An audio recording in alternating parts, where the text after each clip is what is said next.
Welcome to the Healing Circle. I'm Christine, founder of Embodied Energy Wellness, a shamanic energy practitioner and soul guide. This is a space for honest conversations about healing, awakening, and the moments that shape us. We all carry a story, and this is a place where those stories can be shared, witnessed, and gently healed, together in community. This isn't about fixing yourself, it's about remembering yourself. Take a deep breath. You're very welcome here. Before we begin, I want to gently let you know that this episode includes a personal story shared by my guest. Some themes may include trauma, grief, pregnancy, or baby loss, or sensitive life experiences. This story is shared willingly and with care, and I invite you to listen in a way that feels safe and supportive for you. As always, you're welcome to pause or step away at any time. Today, I am being joined by a beautiful soul. And through my work, every soul has a breaking point. A moment where the body whispers what the mind has been avoiding. A moment where the heart says, this is not the life you came here to live. Today's conversation is with my guest, Sam, a woman whose spirit woke her long before her mind could understand what was happening. Her story is one of remembrance, remembering her worth, remembering her voice, remembering the truth of who she is. This is not a story about trauma. It's a story about awakening through trauma. A story about how the cycle breaks the moment the soul steps forward. A story about divine timing, intuition, courage, and coming back into the body after years of being disconnected from it. To every woman listening who feels stuck, silent, small, or unsure, let this episode be a reminder. Your power never leaves you, it just waits for you to return. Sam, welcome. Thank you. I ignored all the red flags. He was quite antisocial, so he wouldn't do anything with me. I used to beg him to go up to town for a walk, and he'd be like, no. So we'd sit in his room. And for the first 2 years of our relationship was in his bedroom. Even for him to come to my house was a massive ordeal. So it was his way or no way. And that's just and I settled. So I completely lowered all of my standards and was like, great, he a bodybuilder, all the girls were mad about him. And again, I felt like imposter syndrome. I wasn't good enough. And Yes, three bags full, sir. Exactly. So I was like, feeling like I'm after winning the lottery, and it just wasn't like that. It was, obviously there was good parts, but I very quickly realised it was definitely me lowering standards and ignoring red flags. There was major anger issues. Now, there was no violence or anything physically, but definitely manipulation, master manipulator, I would say. Ignored red flags. But we ended up being together for 10 years and had a baby together. Yeah, but it was very controlling. It was almost like I completely lost every part of me, because it was like I couldn't even remember the last time I chose what music I liked, what I wanted to watch on the telly, what food I wanted to eat. See, it's muddy waters here, because I'm we're in a good place now. We're really good co-parents, so I don't want to rock any boats. This is what my issue is. I'm very aware, and I'm almost feeling bad, even still, kind of throwing shade. But it's my story to tell, and this is where I'm at now. I'm stepping into my power that, why should I have to hide my story? Avoid others not even being hurt. It's true. You know what I mean? It's Making them feel comfortable. Sometimes we kind of fluff around the edges because we're the fear of the other person. exactly. You know? This is the thing. I'm still very much in that mindset, because I have a little boy, and it took everything in me to heal the relationship to where we are now. But yeah, so we were together 10 years anyway. Yeah, you moved in. We'll get to your boyfriend, didn't you? What was that gap? 6 months. It wasn't 6 months, it was more than 6 months. We finished in February, a couple of days after Valentine's Day. Towards the end of the relationship with my baby daddy, I started noticing him with his hand on his phone, like under his pillow. Like in my brain, I was like, that's weird. But my baby was 10 months old, and like all of my energy was going towards this tiny human, and I wasn't giving him any attention. And I would go as far as saying, as he definitely did have a lot of narcissistic traits. And I'm quite empathic towards that because of his own upbringing, and I'm very aware of his own childhood trauma. So in a way, I'm still trying to make up an excuse for it, why he put up with that and why, do you know what I mean? Like, so. Yeah, and that's okay. You know? But we had a big argument anyway, and he ended up leaving the house and moving in with his mum. So we were on a break because we were arguing, and the baby, and I was like, no, I'm not going to do this in front of him. I'm not feeling this energy. And yeah, he moved out to his mum's, but was very much still coming to the house every day. We were sleeping together. It was still a relationship in my eyes that we were on a break. And then came Phoenix's first birthday, my little boy. And we had a family photo shoot that was gifted to us. So we went and done this photo shoot. And afterwards we went for a meal, and I'll never forget, like, we got him his cake, and I said, I wonder what his wish is going to be. And he turned around and said to me, I think his wish is that his mum and dad will get back together. And I was kind of like, in my eyes, we were still together anyway. But yeah, so went home, continued life as normal. He went to work the next day, and I had come down with COVID. I was wiped. I was lying on the couch. He came in from work, took the baby outside, was playing in the garden with the baby, and I started having this dream on the couch, right? And it was almost like I was hallucinating, but in the dream, I had his phone, and I was going to text somebody on his phone, and all the recently contacted people came up, and it was a girl's name, and I was like, and in my head, I started to wake up. And as I was waking up, I was like, that's funny, because I'd never get a chance to look at his phone, because he always had his phone in his hand. Even, like, wouldn't put it down. And the second I opened my eyes, his phone went off, and it was on charge beside me. And I looked, and I was like, girl's name popped up. So I opened it, looked at the message. It was her sending her a selfie. And I was like, who the fuck is this? Like, sorry, my F-bomb, I have such a potty mouth. So yeah, I opened the message, and it's this girl sending it. I was like, what the fuck? So I start scrolling, and there's like essays of them declaring their love to each other. And I was like, so I'm scrolling, and I go up like 4 or 5 messages, and she's in a jeweler shop trying on engagement ring. I was like, what is going on? So I literally opened the back door, and I was like, come here for a second. And he was like, what? And I said, come here. And I said, I had his phone, and his face like just dropped. And he came running in, and I was like, look, I'm after seeing it. I know what's happening. Like, it's done. Like, I know what's happening. Like, so he was like, oh, I'm only talking to her for the last 2 weeks. I was like, talking to her for the last 2 weeks? I was like, you're declaring each other's love to each other. And like, one of the messages that sticks out in my brain is, I can't wait to get out of this situation. I just want to be with you. It's the only message that I can remember clearly. And I was like, please explain this to me, because you're not going to get out of it. And he was like, I'm only talking to her. What did you expect? I was staying at my mum's. I was lonely in the evenings on my own. I was like, so yeah, that all went to, my life was flipped. My mum and dad lived abroad. My sister lived 40 minutes away, and I was surrounded by his family. And it was just, I felt so alone. And I was like, it was the one thing from my first relationship. I was like, no, it's done. I'm never going to accept this. Like, and yeah, that day I was like, done. I'll never forget. God bless my mum. It took me hours to even ring anybody to tell anyone. I rang my mum, and I said,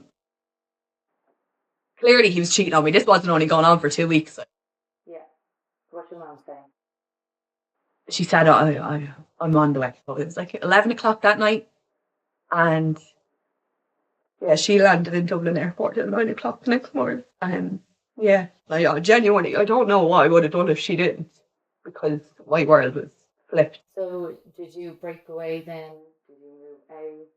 Yeah, so I had to apply for Phoenix's passport so I could go to Portugal to So I had nowhere to go. It was during COVID.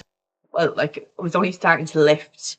Yeah. So yeah, I had to wait for Phoenix's passport, apply for emergency passport. So my mum stayed with me for a month. And thank God, because if I had to be on my own in that situation. Yeah, so I moved over. Well, I wouldn't say, I was there for about 2 months over with my mum and dad. Thinking that, Chase, life's going to be okay. I'll go to the sun, everything will be great. That wasn't the case. It was like I literally just picked everything up, all the problems, and they came on the flight with me. Yeah, they don't go away. But it was nice to have the break, because I lived in basically like a granny flat out the back of his auntie's house. So I was surrounded. Like when he moved out, he was living with his mum, and I was surrounded by his family. So like I was like, thank God my mum came, because he's like the golden child of the family. He can't do any wrong.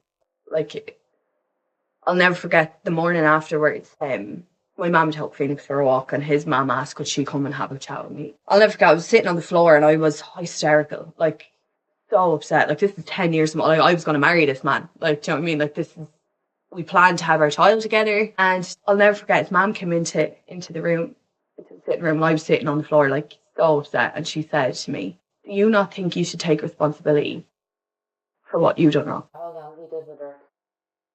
Mm-hmm. And I said, do you know what? I will hold my hands up and I will say, I will take full responsibility for giving every ounce of love and energy to him. Everything that I had went to him, and I gave nothing to myself. I said, I will absolutely hold my hands up and say that. And that was when I found spiritual wellness, Christine. Really? Really? No way. Yeah.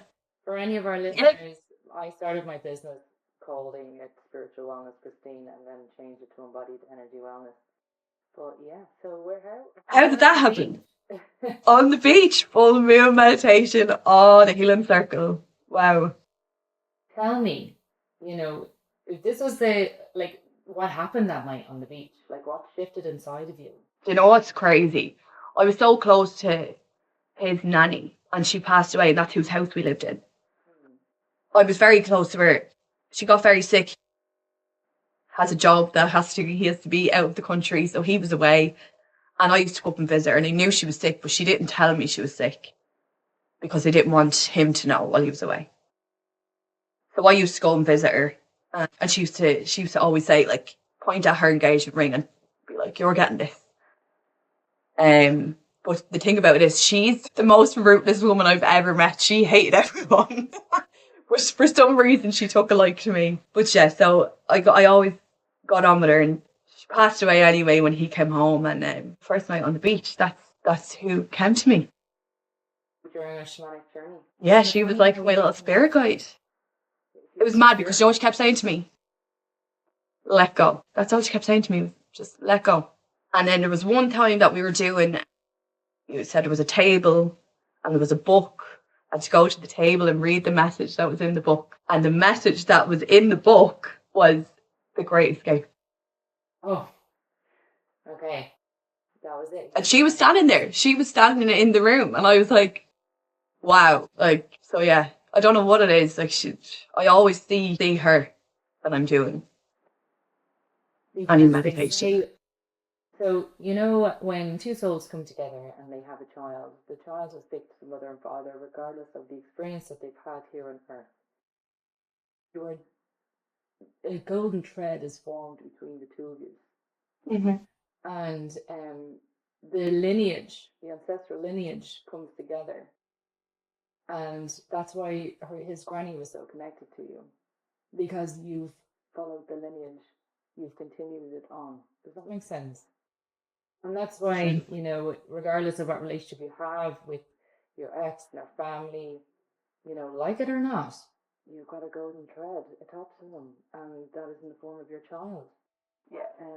That is why she came in, because she had that connection with you. She saw that light in you. She saw your worth, and that's why she gave you so much time. Yeah, that makes sense. But, I can't even begin, because that's all I remember. That's all I kept telling myself when I found out. And like, even in Portugal, that was one thing that I said, right, I'll have to get into my meditation. I'm on a journey here. Clearly there's these patterns are happening for a reason. The one thing I kept telling myself was that little boy is meant to be here. It took us 8.5 years to have him, but obviously that's the reason. Like we were meant to bring his soul into the world, and that's, I can't even talk about him because honestly he saved my life. Even when I look at him now, I'm like, oh, you have no idea. And that's why, like, a lot of our children come into our lives to wake us up, and to keep us going through a lot of hardship that we might find ourselves in on this planet. Because that happened to me as well. My 25-year-old now, my daughter, she came into my life when I was 19, and I think if she hadn't come into my life, I would have went down a very slippery slope because I was partying to excess. Like unbelievable. When she was born, then it was like, I have to look after a little person here. And keep this person alive. 100%. 100%. Yeah. Are here to, teach us and to definitely. That's the thing, because I only bumped into someone there like that was in my life as this was all unfolding, and she said, Sam, if you didn't have that little boy, I don't think you would have made it through. Like she said, if that had happened and Phoenix wasn't here, she was like, and for somebody else to say that to you is huge. Like, do you know what I mean? Like. So what did you do after coming off the beach? That was the start of it for me. I done a Reiki course. See, the thing about it is, I'll never forget. It was just the most surreal experience. I've never felt so lifted in any sort of situation. I had Reiki done before, and it was obviously seeing all the colours and the vibrations and the tingles and everything. But that night on the beach, it was, actually, my friend Michelle, she is also, this is another thing, you don't realise who you need to have in your life at particular moments. I met Michelle, I'm a gym instructor, so I was her PT, and we ended up becoming real good close friends because both of us were on this spiritual journey, but we were both had a conversation about how we'd be too nervous to go to do these things on our own, and I'd love to do like some sort of ritual, and we found your page on Instagram, and the two of us were like, right, let's go. And I wouldn't have went if it wasn't for Michelle. We're not as close anymore, but she was definitely in my life in that space of time for a reason. But yeah, we're on different life paths, and she's her own life going on now. I'm after been rambling here. Yeah, I'm after been rambling. Oh, I'm so sorry. Hold on. Let me I'll cut all that out, but you were just about to talk about your friend Michelle. Yeah. So let's go from there. That was wasn't it? I'm in the storm is coming. The storm. The wind is howling here. But yeah, Michelle, I met in the gym. I was her personal trainer. And the two of us just clicked. We were both on this spiritual journey. And when you just find someone that's on that level, that understands the conversation. Yeah, we just clicked. And she was really, really there for me at the time. When I found out what was after happening, we both always had conversations about how we wanted to go to do these ceremonies and rituals and stuff, but we were always so nervous to do it on our own. So we were like, right, come on, we'll find one, we'll do it together. And we found your page. And honestly, if it wasn't for her, I wouldn't have had the confidence to go. So hats off to Michelle, she got me there. But we're not. Thanks, Michelle. We're not even that close anymore. If I seen her now, I'd say hello to her. You know what I mean? And it was just, I see her, she had to be there in my life at that reason, at that particular time for a reason. And I've noticed that a lot with my own journey and on other clients' journeys, that people come in different times of your lives, and then 100%. So much healing, and then they just naturally vibrate back out of your lives. Yeah. I wholeheartedly believe that is our spirit guides, our angels are like, okay, here we need this person to come in and just Sam this way. Absolutely, and I'm so grateful that happened. I'm grateful for Michelle to have come into my life at that particular moment, because God knows I needed her. But yeah, and then I was pretty consistent then every month going to the beach whenever I had a babysitter. But yeah. Journey to that kickstarted the journey. It was the vibration. I'd never felt anything like it. It was just like the whole atmosphere, getting into the water then, like it was just, get on it, everyone. Kind of cleansing. We get into the sea to Amazing. try and cleanse our energy, because the full moon illuminates the emotions that we may be holding on to, and it builds and builds as the moon moves through her phases. And when it peaks, it's like a big, like it's swollen, and all our emotions are just swelling up inside of us, and that's where a lot of people get overwhelmed. And a lot of people working. There's a full moon, everyone's going bananas. Yeah. And you can see in schools as well, a lot of teachers will say to me, "Go, Jesus, definitely, what's going on?" The minute grandmother moon, reaches her peak, getting into the sea or doing a moon ritual to release that balloon of emotions inside of us, it's like a big, loud sigh. It is. I do try and explain it to people. I'm like, I can't, you just need to come. I can't. That's one thing I do struggle with, is finding the words to express myself. That's very much something I'm working on still. But the amount of friends that I've like, come on, you need to come. Yeah, definitely. But that kick-started for me. I done a Reiki course.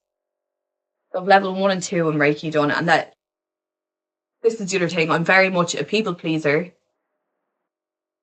Doormat is what I used to label myself. Yeah.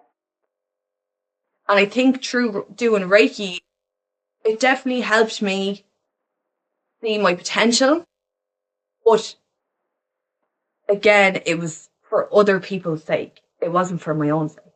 Yeah. So I had this thing like that. I have a need to help heal or fix people. I don't know. It's obviously something that stems from childhood trauma or something, because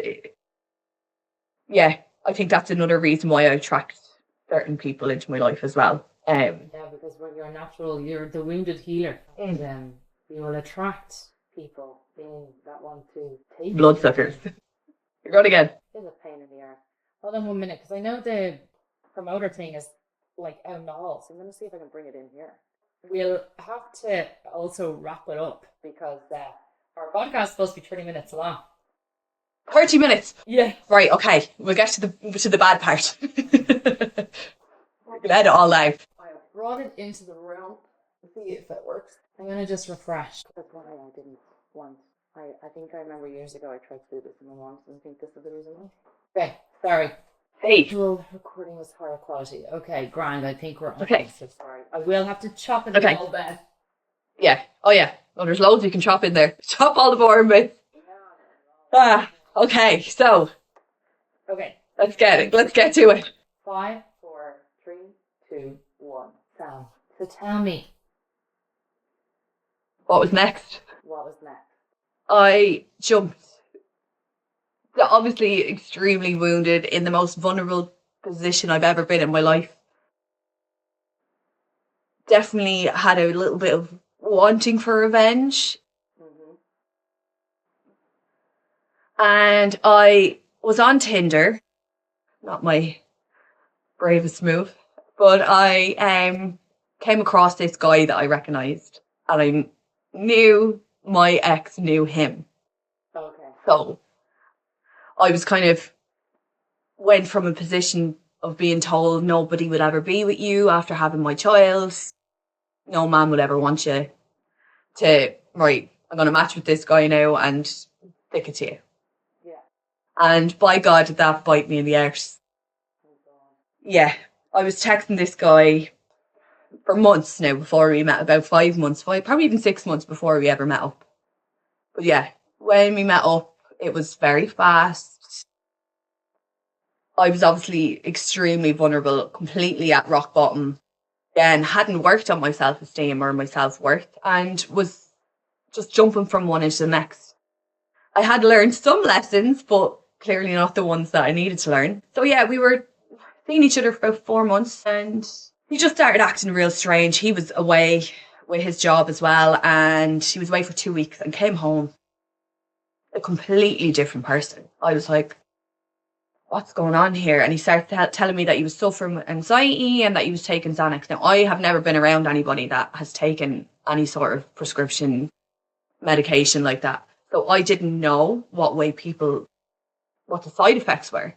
And I was like, how many did you take? Like, because you're pretty out of it. And I was like, so he gave me his packet of Xanax anyway. And was like, you distribute these to me for when I need them.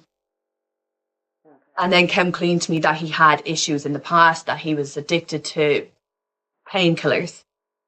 But he was fine, and that he was giving me these Xanax that I could give them to him as he needed.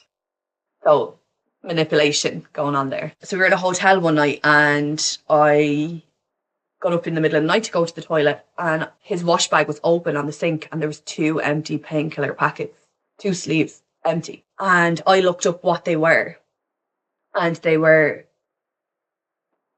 I just seen the word opiate and I lost my life. I was like, so I went in and I was like, what is going on here? Like, I knew this wasn't Xanax, but in my head I was gullible because I never knew what people were like taking Xanax.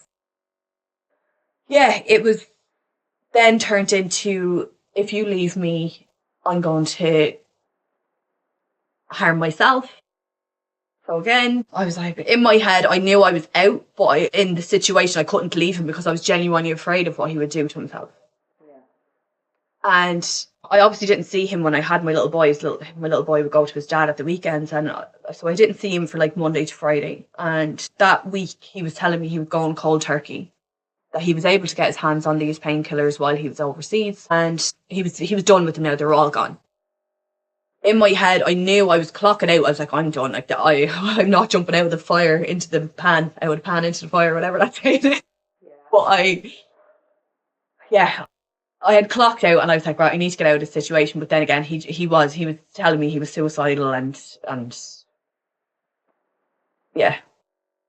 Friday came around.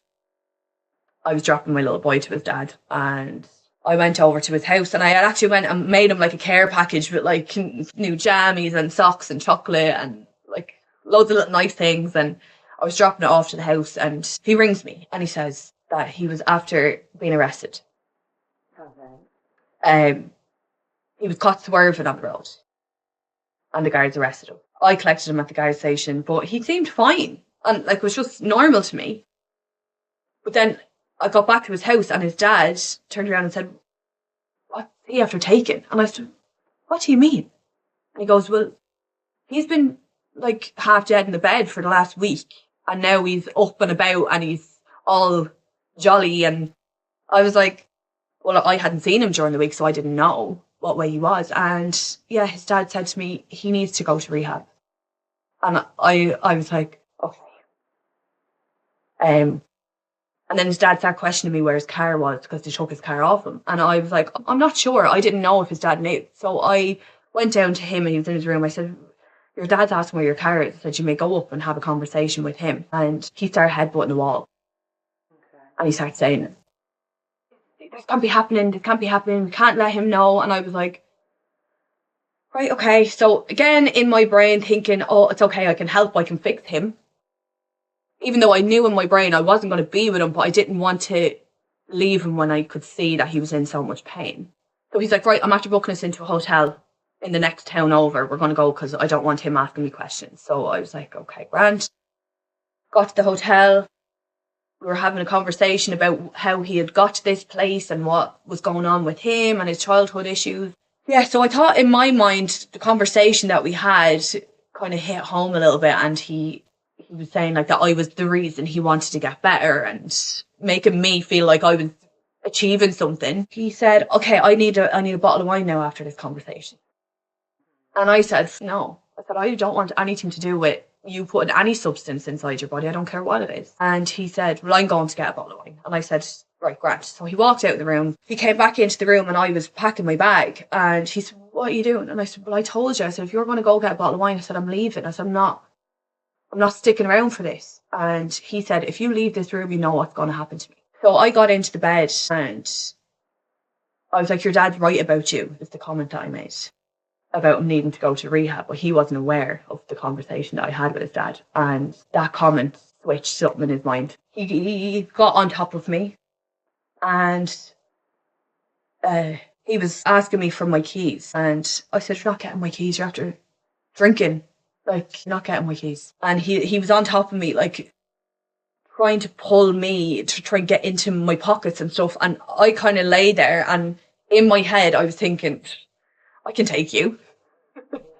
And I kind of laughed in his face, and like that, he was in my face screaming. And that's when I knew, oh shit, maybe I won't take you. So instead, he kind of stood up on the side of the bed, and he pulled my top like this and kind of backhanded me into the face. And I sat up and I was holding my face, and he was kind of like, don't even think about it and all, like, don't even start. And I said, what do you mean? I said, you're after... He was like, I didn't hit you. And I was like, right, it might have been accidental. I said, but you did hurt me. And he then I had a tweezers on the locker, and he proceeded to dig it into his neck and tell me that he was going to take his own life if I had tried to leave the room. And I obviously was trying to stop him. And I was trying to like grab his hands that he had, like he's a medic, so he was like kind of holding the vein, and like very much. So I was trying to stop him, and he just, like, I wouldn't say he was punching me, but he was shoving me away. And he found the keys in my car, and I tried to stop him because in my head, I was after coming back from Portugal. I was living in my sister's box room with my 1-year-old at the time. I was thinking in my head, this car, I'd only have to pay off finance. It was the only thing I owned. And I was like, you're not getting my car. Like, you're after drinking. He was after drinking a full bottle of wine at this stage. So I tried to stop him, and yeah, that was it. There was a lot of pinning me up against walls and like throwing me around the room. And he got the tweezers, and he threw the tweezers at me and hit me in the head. So I had a big, massive mark across my face. And he left anyway. So I picked up the phone and rang his dad. And I rang his dad and said, he's after taking my phone, my car. I said, he's after drinking a bottle of wine. I don't know if he has taken anything. And his dad said, ring the guards. And in my head, I was like, no, I don't want to be the reason that somebody gets arrested. That's where my mind was at, like. And I didn't ring, but I looked out the window and I could see him pulling back into the car park after about 10 minutes. He pulled back in, and I said, he's coming, I have to go. So I hung up the phone. And in my mind, I was like, oh, he knew that I was after ringing his dad. Like, I don't know what he would do, considering he was headbutting the wall, because I told him, because he was asking a question about his car earlier on. Like, so I hung up the phone. He came into the room and just acted like nothing happened and said, come on, I'll bring you home. And I was like, I'm not going anywhere with you. And I could see my keys dangling out of his pocket. So in my head, I was like, right, if I just grab them keys and run, like, I'll just get out of here. And my phone started ringing. It was on the bed, and it was his dad. So he looked at me, and I was like, the instant terror. He picked up the phone, and I could hear his dad screaming, like, how dare you put your hands on a woman? And he said, I never touched her. So she's lying. And his dad had said, I could hear him. He said, is Sam okay? And this is one of the most terrifying moments of my whole entire life. He stared at me, like, and his eyes were black. And it was like he was genuinely looking into my soul and said, yeah, she is okay, but she's not going to be. And in my head, I was like, I'm never going to see my son again. I genuinely thought, I was afraid for my life. Like, I genuinely was scared for my life. And he threw my phone against the wall. My phone shattered. He picked it up 2 or 3 times and threw it against this. Like, the pictures were shattered in the room. He was picking up chairs. He was throwing chairs around the room. Again, picked up the tweezers. And I tried to stop him. And he shoved me again, and I fell. And then I spotted the keys out of the corner of my eye, and I said, right, I have to get out of here. So I went to grab the keys, and I grabbed them out of his hand, and I went to run to the door, and I got to the door, and he got my arms and twisted my arms up behind my back. Now, the type of job that this man has, he's very highly trained in this kind of thing. It got to the stage where my hands were so high up my back, I could feel my shoulders about to pop. I don't know why, but in my head, I wouldn't let go of the keys. So he was trying to pull the keys from my hands, and I was like, literally was hanging on with my baby finger. That was all that was left. And he eventually got them on, and he flung me around the room then. Like, I can't even, like, there's so much that I can't even remember because it's just completely blocked out. But so they say when you can't remember a particular significant traumatic experience that you went through, and you feel like you've kind of left your body, would I be right in saying that? Absolutely. So that is Absolutely. that is soul loss, and to any listeners out there in shamanic healing, that soul loss is our soul has an amazing ability to spiritually protect ourselves, and a piece of our soul will tear off and stay in that time and location, and it's there to spiritually protect us from the trauma. And as we move along our journey, even away from that experience, that soul piece is still left back there in that time and location. And going forward, that is why you would feel there's something missing, or there's just one piece of the puzzle that is just, I can't put my finger on it, that it's hard on our healing journey to feel whole, because that soul piece is still back there. So what I would suggest, I know, and this is where we would say, we're going to go into the healing, the energy healing space. And I'm going to do a soul retrieval on Sam, because to go back to that time and location, only if, Sam, you're open to it. And we'll do this off camera. We do this off camera because I want to keep it as sacred and as private as possible. And we use this space to share your story. And in shamanic counseling session, I would do a soul retrieval, which is using the shamanic drum, using the sound of my voice, bringing you back to the time and location, not the emotion. I'm holding your hand, and you go back and get that soul piece from that.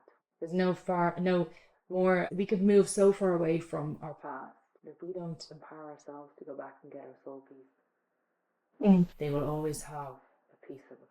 But you know what it is? Like, I had to get to that phase. I was settling, like, there's so much that I settled for. It was like, this had to happen. But I hadn't got any boundaries, you know what I mean? It was like the universe was like shaking me, like, can you not see what you're settling for? And it was literally like I had to hit that space to be able to be like, oh my God, look at all of the stuff that I've accepted. And it was only from that happening. In itself. It was a spiritual awakening. Like, it had to happen, because I've never, like, since then, I've done like a diploma on narcissism, because clearly I have a serious issue with attracting these people. I finally am at a place where I'm confident in myself. I know what not to accept. Yeah.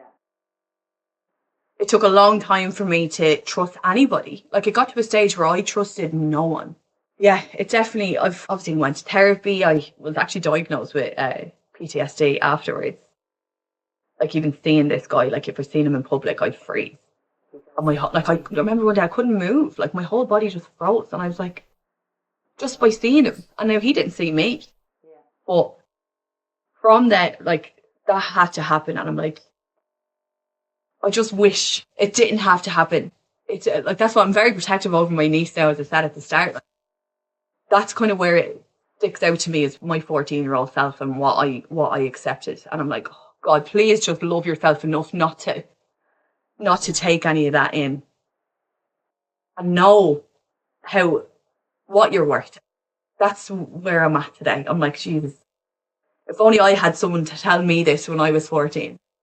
Well, all of us, I think, at this stage, you know, everyone has a journey and a story of some form of trauma, you know, and yeah, it is about that guidance that maybe we needed when we were a teenager. Yeah. But yeah, like, she felt like my little niece, she has come, she loves the healing circle.